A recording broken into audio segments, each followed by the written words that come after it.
Hello and welcome. Today, we're exploring the concept of classical conditioning, a fundamental theory in psychology that explains how we learn and associate stimuli with responses. Developed by Russian psychologist Ivan Pavlov, classical conditioning provides insights into how we form associations and adapt our behaviors based on experiences. Let's break down what classical conditioning is, how it works, and its applications. Understanding classical conditioning. Classical conditioning is a type of learning in which a neutral stimulus becomes associated with a meaningful stimulus, leading to a similar response. This process involves forming associations between stimuli and responses that were previously unrelated. Key concepts in classical conditioning. 1. Unconditioned stimulus, US.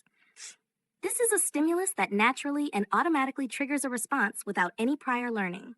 For example, the smell of food is an unconditioned stimulus that naturally causes salivation in dogs.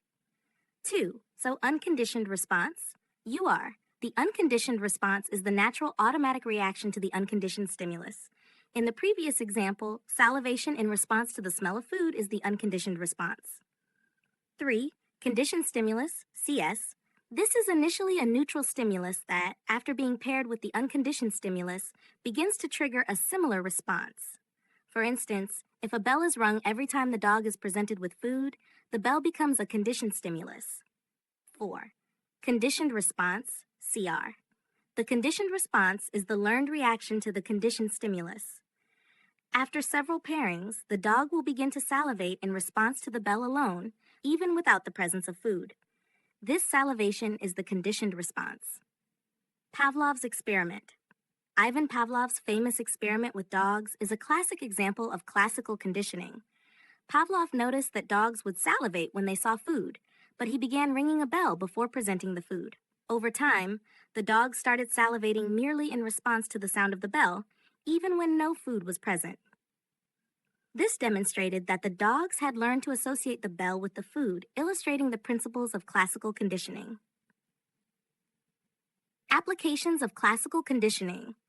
Classical conditioning has numerous applications in various fields. 1. Behavioral therapy. In therapy, classical conditioning principles are used to help individuals overcome fears and phobias.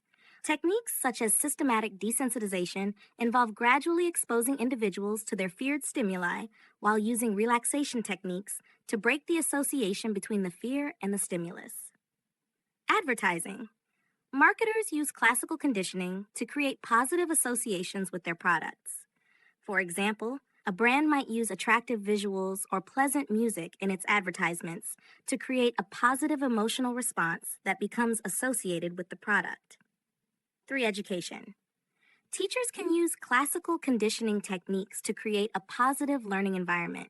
For instance, a teacher might use praise and rewards, unconditioned stimuli, to create positive associations with certain behaviors, leading to increased student engagement and motivation.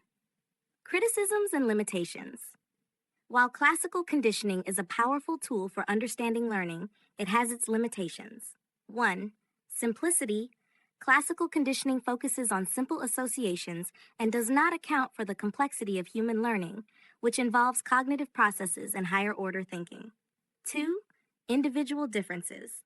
People may not respond to stimuli in the same way due to individual differences, including past experiences and personal preferences, which classical conditioning may not fully address. Conclusion. Classical conditioning is a foundational theory in psychology that explains how we learn through associations between stimuli and responses. By understanding concepts such as unconditioned stimuli, conditioned stimuli, and conditioned responses, we gain insight into how behaviors are acquired and modified.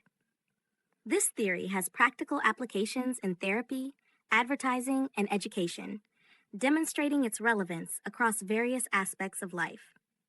Thank you for joining us today. If you found this explanation of classical conditioning helpful, please like, comment, and subscribe for more content on psychology and learning.